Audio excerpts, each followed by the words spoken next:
Welcome to Table Talk, where there's always room at the table. I am your host, Jonathan Harmon of the J. Harmon Home Team, and we can't wait to talk to these fine guests. Enjoy the show. Yeah. And we're live already? Okay. I guess if we have an intro, we're not supposed to talk over it, huh? Okay. So Trent just made the intro today. Hello, everybody. I'm Jonathan Harmon with the J. Harmon Home Team, powered by Keller Williams. And before we dive in, I do want to give a shout out to Mr. Brian Nail of First Horizon Mortgage. You know Brian? Uh-huh. I love Brian. Yeah. He is just one of my favorite people. I mean, we don't know each other. It's sort of similar. I know him through my husband. So gotcha. Well, you need to meet Brian. Yes. I bet I can make that happen. Can you make it happen? So, Brian, thank you for helping us spread the positive all the time and bring light to what's going right. So I'm just going to dive in. So I just posted on Facebook, and I just read it to you before we went on camera. I said, so I have Kara Kemp on Table Talk today. I don't know Kara very well. We've met, I think we were just counting once or twice, maybe three times. Tops, yeah. And but everywhere I go, I hear your name, and I hear people say, "Oh, you know Kara, right?" And I'm like, "No." And they're like, "What? What? How do you not know Kara? How dare you?" I know. So I'm like, well, I guess I need to know Kara Kemp. Well, thanks for having Table Talk so we could finally get to get to know one another. Finally. It's been a long time coming. Yes. I will say likewise. It is the same with you. And Cedar Glade Brews has been a part of United We Style in the years past. And so I don't even know why we don't already really know each other and aren't best friends. But I have no idea. Thanks for supporting a stranger. Here we go. Yeah, here we go. So you're going to be talking about United We Style, which is coming up June 2nd. It's next week, next Thursday. It's like soon. Yes, it is so soon. So we're going to talk about that. But I want to know about you a little bit and how you did you grow up in Murfreesboro? Like, tell me your story and why it is that I need to know you. Well, lucky for you, I'm a storyteller. I love it. Let's Trent, get me a beer. That's right. Get me a beer. So I did grow up in Murfreesboro, actually just outside of in Beech Grove, Tennessee. So I grew up on a big old farm, the youngest of nine. Of nine. Wow. My father was hoping for free labor, but he forgot that you have to feed us. So it's not really free, breaking even. But we had a big old farm out there in Beech Grove, and both of my parents were teachers, and they taught here in Rutherford County. So I did. I was a graduate of Riverdale High School, Hotel Motel, went out into the world and ain't no place like River Smell. Hey-o, watch yourself. But yeah, so I went off for school and then went out into the world for a couple of decades and then came back. But I've had an eclectic career. And where did you go to school? I went to UT Knoxville. I see. Before you left, did you buy something at Davis Market? Is that why you came back? Yes. Yeah, I had to return it. Well, no, it's the center of the universe, remember? Yes. And if you bought something at Davis Market, you'll always come back to Murfreesboro. I was going back to beer. I was probably buying some underage beer. Don't tell anybody. That may or may not have happened on this side of the table. Yeah, say yo. But yeah, so I went out. I had majored in theater. I gave up on my environmental engineering career scholarship, which my father was really excited about. I bet. And went into, liberal arts. And because that's where you can make all the money. It is. It's where all the money lives and all the passion. And so had a career of managing a theater company. And then went to LA, did some tours with bands, doing catering on the road, and then landed back here to be based out of Nashville when a lot of country tours were like, I want to finally eat some good food. Yeah. And then I became the GM of Tangerine Salon and Spa shortly after that. Oh, so that's right over on Thompson Lane. Yeah. So I've been there for 10 years. I was only going to be back here for like 2. And then Murfreesboro just suckered me right back in. It does that. Does it? I love it. Yeah. So every time I drive past that place, I think of the Flaming Lips song. Yes. Do you know the song? I do. Yeah. And played it for one of the very first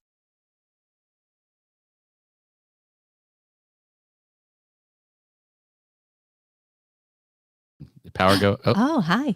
what'd you do, man? So he's not going to tell. He's not going to tell. It was Well, don't let it happen again. I'm really so mad at you. That's all right. We're better now. So anyway, Flaming Lips song, Tangerines. So for one of Tangerine, the first United We Style, I played that on the runway, and so yes, it all comes full circle. Thank you for bringing it back. I love it. Well, I was a big Thunder 94 guy when I was in high school. That was my favorite station, and they played a lot of Flaming Lips on there. Thunder 94. Yeah, you remember them? I don't. No, it was the sister station to Lightning 100. Oh. So it was like adult contemporary and alternative and grunge before 1029 switched over. Nice. Well, thank you. Thank you for that pullback. It's good stuff. So I'm going to assume that you were at Oakland.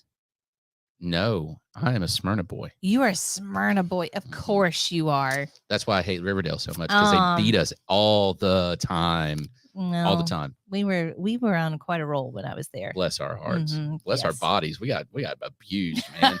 It was not pretty. Coach Rankin, I'm looking at you, buddy. Yes. It was Coach Rankin came in right in my freshman year. Gotcha. So it was quite an exciting time. It was, and he was instantly successful at recruiting. Anyway, I'm not qualified. Again, I refer back to my liberal arts education, so I'm not qualified for Sporty Spice conversation. I understand. No problem. We'll skip that. We'll move on. So, all right. So let's do this real quick. What is United We Style? United We Style is a fundraiser for United Way of Rutherford and Cannon counties. It is a hair show, storytelling, live music event. What? Okay, yeah, hang on a right. second. Say that one more time. Yeah, that's right. Wrap your brain around it. I'm trying. You lost me at hairstyling at first. And I was like, oh, well, I'm out. You're like, I don't care about that. Can you do something with my beard? Yes, they can. Yeah. So we put storytellers and a live band and hairstylists all on stage together. We give them a theme, and then everybody creates their own based around that theme. So it's kind of like... So it's like a competition? Well, it is a little bit of a competition, but it is more of a multimedia art weaving is what it is. All for a good cause. So we have a theme. So we have a storyteller. We have a hair person and a hair recipient. Yes. So and they tell a story with the hair. Yes, exactly. So we will have our theme this year is excuse me. It's golden, inner golden moments. We're playing on this Tinseltown Hollywood glamour feel because it's the 10th year that we're doing it. So we wanted to celebrate. So how have I never been to this? I mean, I am so intrigued right now. It's because it's the hairstyling. It threw you off, and you're like, it's not for me. And I'm just going to go there and be jealous. Well, and speaking of tables, like everyone is welcome at this table. Even bald people. Even bald people. Jim McCarroll, leader of Tangerine, 22 years, slinging great hair, nary a one on his head. Yeah, it happens. It started actually about 22 years old is when it started. And I just said, you know what? As my grandma has since, what's the word? Comforted me with, she has said, Jonathan, God made so many perfect heads and the rest he put hair on. What a good grandma. She's the best. She is the best. Such a support. Well, you do have a very nice head. Well, so thank you. I appreciate that. Share it. Yeah. Shine it up. Trust me. Unless I wear a hat, I have no choice. If I didn't, it would be Friar Tuck all the way. You know? Oh, that's fun. It's fun. Fun is not really the word that I was thinking. I'm sorry. Yes, I understand. That's all right. So we went down a rabbit hole, but yes, we did. So everyone has a theme. They put it all up on stage together. It's not really a competition, though we do have a little bit of one in that we ask the audience to use our very official clap-o-meter guide at the end of the evening. I've seen those. Those are very, very official. Yes, yes. Dempsey Van Treese is going to come in and mark all the claps. And and and so the stylist who styles most on theme and audience reacts to it, they'll go home with a lovely trophy. But that's about it on our competition. I mean, that is if there's a trophy, there's a competition. That's true. Well, does everybody get a participation trophy? No. Then by God, it's a competition. I mean, officially, that is a competition. They get a thank you, and that's yes. Maybe a little pat no on the awards. bottom. You way to go! Get out there and style that hair. Yeah, you did so good. I love it. So, but you're okay. So this is coming up June 2nd next week. It's going to be a big deal. Where's it at? It is at the phenomenal Walnut House. I was just at the Walnut House last week serving beer. Amazing. So Ricky, I bumped into Ricky at Lowe's yesterday, and he was trying to figure out how to hang some barn doors. And well, that is fortunately not for us. I'm glad to know that someone else is out there running them around, because he makes that space look he's awesome. Phenomenal. Yes. So we are able to immerse the entire audience in 285 degrees of projections, right? And so it's really an immersive experience for this. And it's actually going to happen, unlike the Van Gogh thing that took forever to happen. Yes, it's true. Yeah, we won't just keep pushing it off. Wait, hold on. It's a scavenger hunt for Van Gogh. Find his ear and you'll find it. Maybe. Yeah, if you're lucky. So, all right. So that one's coming up. It's a fundraiser for United Way. You guys have done it. This is the 10th one. Yeah. So obviously it's been successful. Yeah. Tell me, just for my own purposes and anybody that's watching, what does the United Way actually do? So, because that's an interesting answer. Yeah. So they are an umbrella of many different projects that are out there in our community. But one of the things I love the most is that funds that are raised locally stay local. And so they are an extension of Dolly Parton's Imagination Library. So they help facilitate getting the Books to Birth program out there. There is a community baby shower where they help new mothers that need supplies, mothers or fathers, I should say. We had a great storyteller one year who was a dad, a single dad, but they make sure that they get the supplies they need. They do things like help people get their taxes filed, and they have a volunteer tax program that they will help people get their taxes filed, which is a very important part of, if you get behind on that, it's a pain in the, Yes. Well, and it's hard to recover. They have their Stuff the Bus campaign, which helps backpacks and school supplies to kids that might not necessarily be able to get it. So there's quite a lot that the United Way branches out into our community to be able to do and to support. So it's what has been nice to partner with. It's like, that one, it's staying local, but there's so many other so many branches that it's reaching out to. I think that's huge. I was not aware that that they go to so many great lengths to keep the local fundraising funds local. Did I say that right? I think I said that right. Okay. I got confused. It was like two words, but they were several times. Yeah. Locals. And so with this event that you guys have done, I mean, how much have you guys raised over the last 9 years, going on 10? So we are probably at right around $87,000 that we've been able to raise and put. Hey, I served that one up for you, buddy. You did. Thank you. That's awesome. Yeah. So hopefully this year we'll be able to. Yes. Let's do it. Come on, six figures. It's all on you guys. It is on you. It is, because the show is paid for. We just need you to come see the show, and all of that money goes directly to United Way. That's so awesome. Who are some of the sponsors of the event? So we have a Spread the Positive. Maybe you've heard of them. I've heard of them. Yes. Those are those, that one really handsome bald dude. Yes. Again. Yes. Yeah. Yes. And they're out there like telling people stories. They're keeping the light on what's going right. That's it. I love it. But we partnered with the fabulous, also from Smyrna, Missy Lay with Wild Goose Chase Events. Went to high school with her. Yeah. Love me Yes. some Missy Lay. She's awesome. Yours truly is a sponsor. Tangerine Salon and Spa, of course. I get them roped into everything around town. As you should. Grumpy's Bail Bonds is Yes. also a dedicated 10-year sponsor. That's what happens when you're related to me. And That makes sense. You don't get a choice, or else Thanksgiving tastes funny. You really don't. Yes.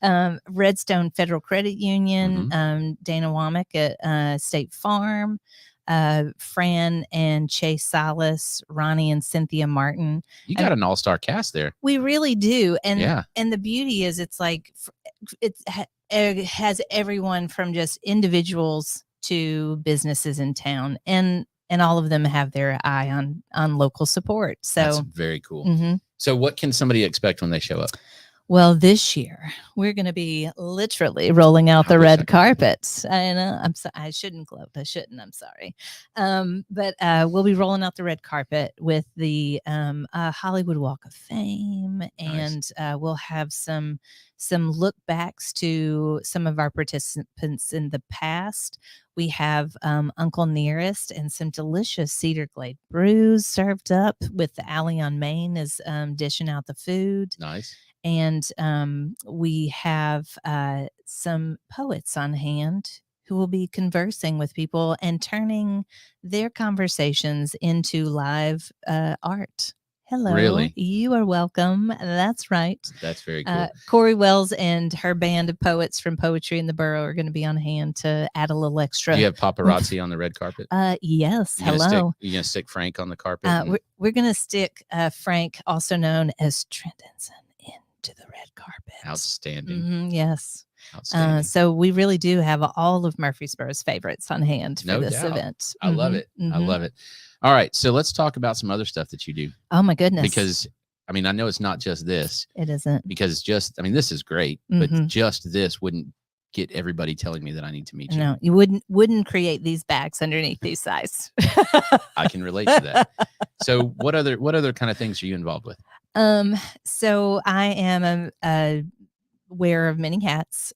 So I am still the general manager out at Tangerine Salon and Spa, where we're, doing hair and providing services on a regular basis. But I also have a coaching business, Kara Kemp Coaching, where I will coach businesses, but also coach individuals into knowing their story better so that they can really focus their business. Tell me more about that. You piqued my interest. So telling their stories from a marketing perspective, or understanding their story so they can better just be better at their jobs. I mean, yes, all of the above. All of the above. So the beauty of my life is the eclecticness part of it. I have been able to see many different ways of how you run a business. So there are some people that are entrepreneurs that really just need to hone their story so that they can market themselves better and hit the right audience for what they do. Sure. But there are some people, such as Tangerine is a great example, who, when I came into Tangerine, it was like 10 years into their existence, and they'd reached a space where they felt like they were plateauing, and they wanted to really understand their culture better, to be able to work more efficiently, but also to be more true and authentic to who the culture of their company was. Well, it's easy for someone to, especially over a period of time, to forget the passion of why they started, and to lose the culture that they wanted, that fire in the belly kind of thing. Yeah. And I mean, I can totally relate to that. And as entrepreneurs, we go through those dips, and you get tired, right? Like you're hustling so hard to just keep the vision of what your mission is. And at some point you go, what am I doing? Why am I doing this again? Right. Hang on a second. I haven't slept in 3 days, and I haven't seen my kids in 5. Yeah. So all of the above. Like the range of people that I coach some are people that are just individuals that are interested in mining their story because they're just trying to figure out what the next step is. But I get to work with some companies who are really just trying to sharpen their culture.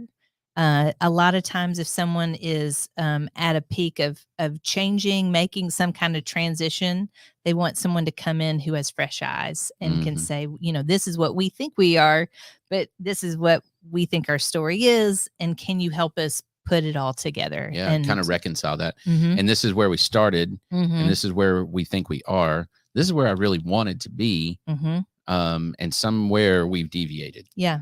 And from living it, like once you get in the middle of it, it's just not always easy to pull out Takes its own mind. yeah. And so it is a fun vantage point to be in, and keeps me on my toes.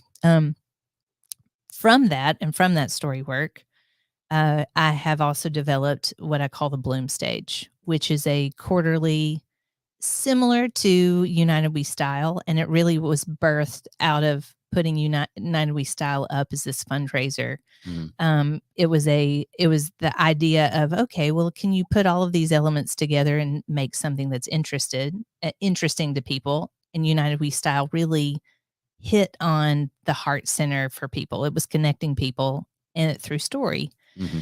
So with Corey Wells, who has Poetry in the Burrow, she and I had co-created the Bloom Stage, which is storytelling, music. There's usually a visual art component and poetry as well, all into a theme on a quarterly basis that we also do at the Walnut House. Really? Mm-hmm. How have I never heard of that? I know.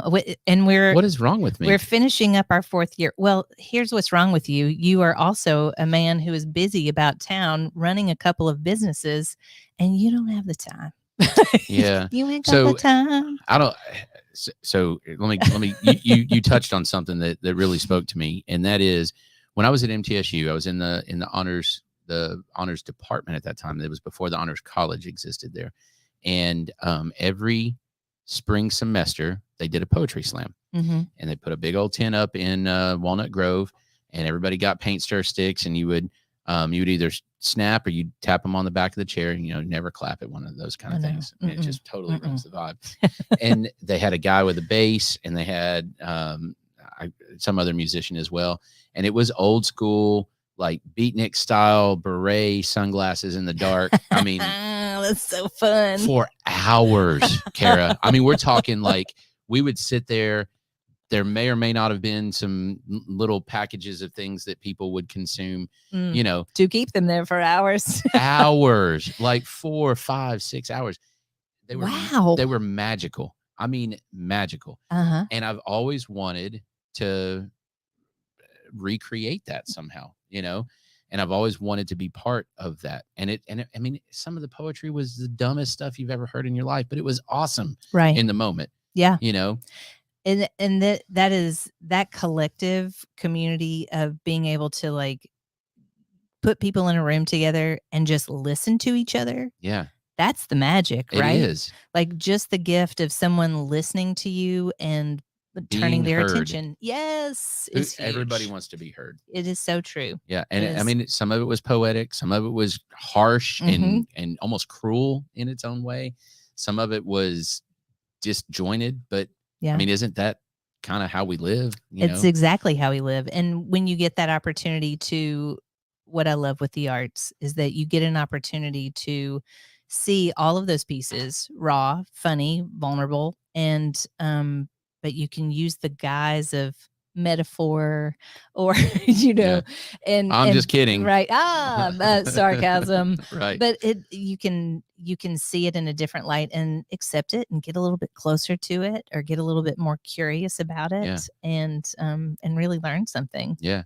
Or you use it for the opposite and you present it in such a way where there's no choice but to reject. Right. And sometimes that irony, if you will, of I'm going to stand here and say all of this stuff in order for you to learn. No. Right. I'll never. This was, this would have been in 98, maybe somewhere around there. Yeah. And that was the first time that I ever really, really came face to face with a blatant, like ugly, in your face racism. Wow. And it was an African-American gentleman saying from that podium all the things that he had interacted with. You know what I mean? Yeah. So him presenting that, and I mean, everybody was uncomfortable. I mean, Right. everybody was, and I mean, like physically uncomfortable, squirmy in your seats, uncomfortable. Yeah. And it was so powerful because it was like, how could we not reject it? You know what I mean? Yeah. And it was like, I mean, and you can hear some of that stuff, and you can, you know, nothing that he said was unique, right? Mhm. Nothing that he said was stuff that I hadn't heard before. But in that moment, from that person, it, Yeah. So I'm still talking about it 20 right. whatever years later, you And know? what a gift that you were given to be able to sit in that room and do that, because you are still talking about it. So for me, what I love about being a storyteller is that story creates space, and it creates more space than it takes up. Mm-hmm. So what they did for you was they made all that space that you're still thinking about and ruminating on. I hadn't even thought about it. And then all of a sudden it just like all kind of came back. Yeah. You know? And it's cool. It is just, it's the Bloom stage, everyone that we do, it builds on that feeling of community and connection, and somebody leaves thinking about something in a perspective that they had not thought about before. And sometimes it's painful, but all the good growth, it never comes from being content and happy. It only comes from when the shit gets stirred up. Can I say that word on here? You just did, and we're good with it. Sorry, guys. I'm cool. But I mean, but that's true, right? You don't grow out of complacency. No, you really don't. So that's nice. It's that apparently probably not there anymore, but it is happening in different forms. Yeah. Poetry in the Borough is, I can't be an advocate enough for the openness that they create for their space and stage for anybody to come and share a story or share a poem, or even like a small something they've just been writing on. I've seen people walk up there with a journal entry, right? Mm-hmm. And that has come over into the Bloom stage, where we have, you know, half of our tellers are people that know they're going to be speaking and have performed before and sometimes do it professionally, but the other half are people that have never recited a poem out loud ever, or told a story out loud. And it's amazing to watch that growth. That's very cool. And I love the name too. Like there's so much going on there, isn't there? There's so much. It's so simple, but yet so not. It's the story of my life. Yeah. Simple, I love that. But not. That's fantastic. Yeah. I feel better already. Good. I feel like we're starting to know each other. This is Thank fantastic. You. Yeah. I feel like we're going to be good friends. I think it's possible.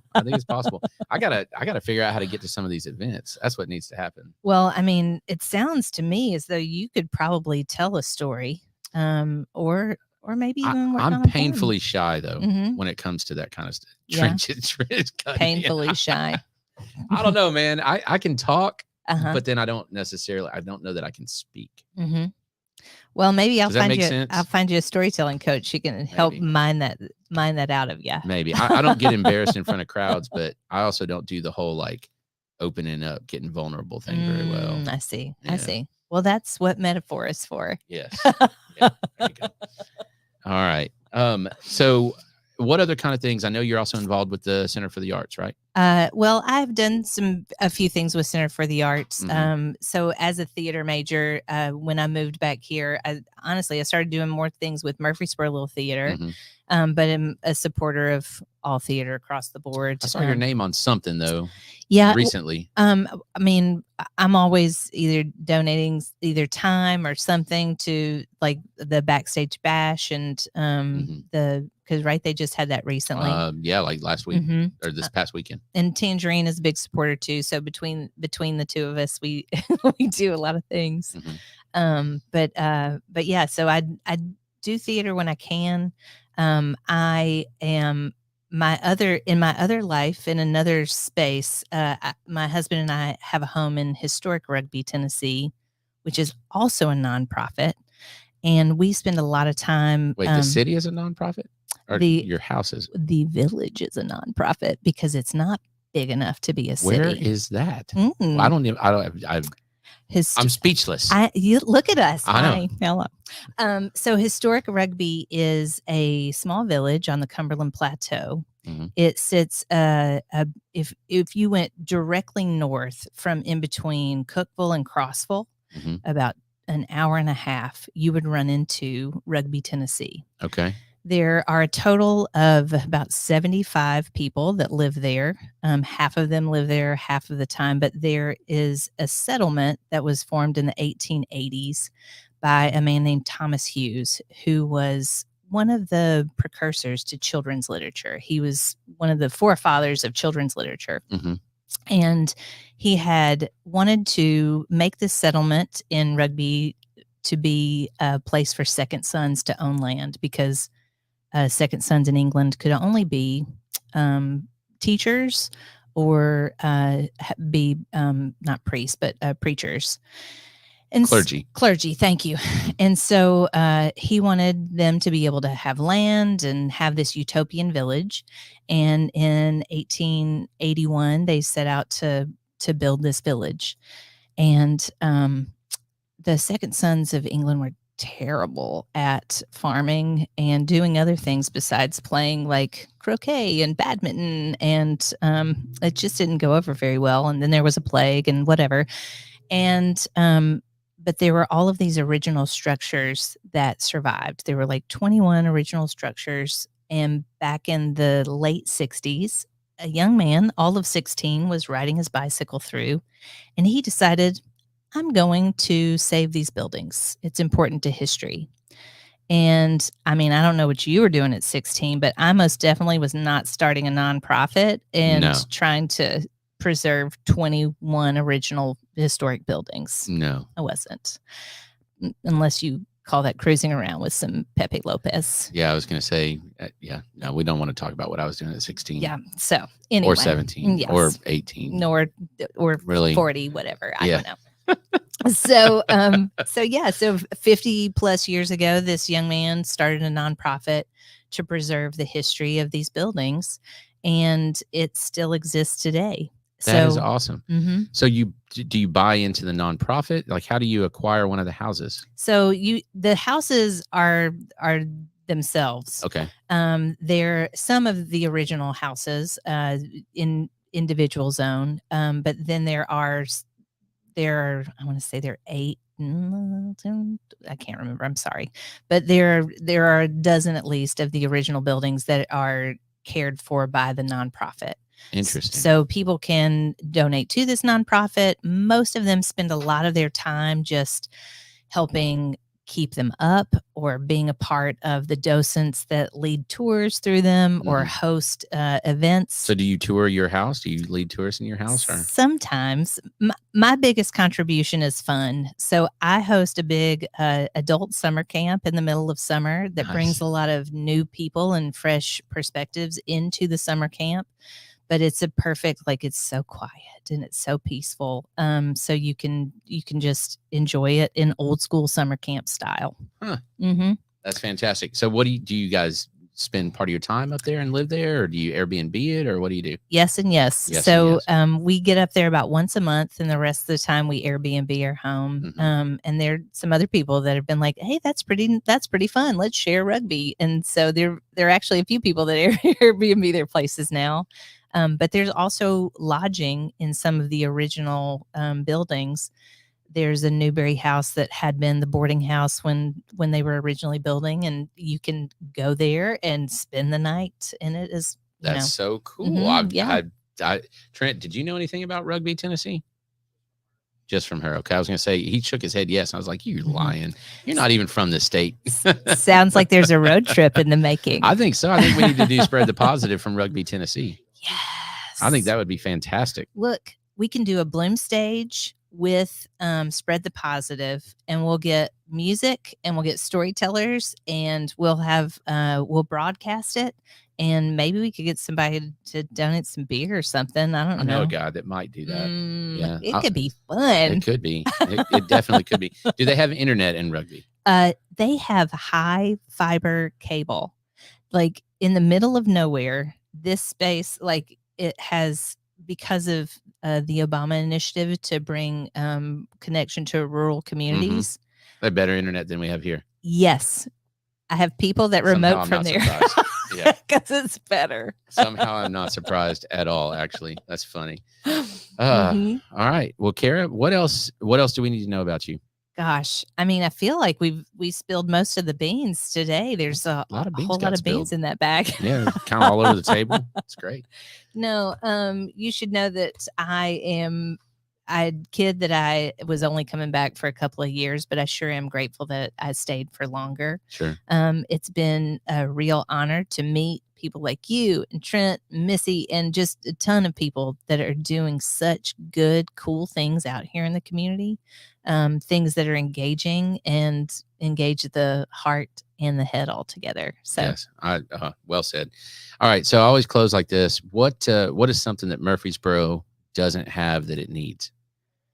oh, I didn't study for this exam. That's why I asked. Pop quiz. All right. So, what I feel like Murfreesboro needs is a mid-level stage. It needs a stage that could also be a nonprofit-ish, where there are lots of organizations that need a stage, and they don't have one. You That mean would, a physical stage? an actual stage, a space where they could do events Mhm. that is like 200, 300 people, that can also feel pretty intimate, but also have some diversity to it. Mhm. I feel like I've run into a lot of people that are like, my event's growing and I need a bigger space, but I don't have a space to go to. Right.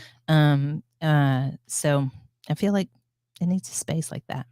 Okay. You guys heard it. Get on it. Do it. Get down on it. Call her when you get it done. Yeah. I got a lot of people to tell you they'll be ready. Fantastic. Well, I appreciate you being here, and I appreciate all that you do in our community, and I really appreciate your energy.